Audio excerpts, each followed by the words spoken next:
सुनावा। हम नहीं जननी देवर घर में बाड़े, हम नहीं जननी देवर घर में बाड़े। दरवाजा दरवाजा खुला छोड़ आई नींद के मारे, दरवाजा खुला छोड़ आई नींद के मारे। दहरा के तना तेज नींद लागत रही कि दरवाजा खोल के छिप गई।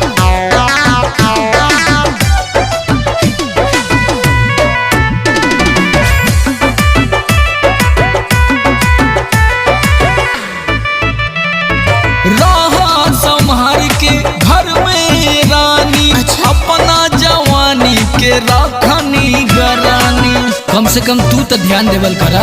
सुनी ना सुनावा।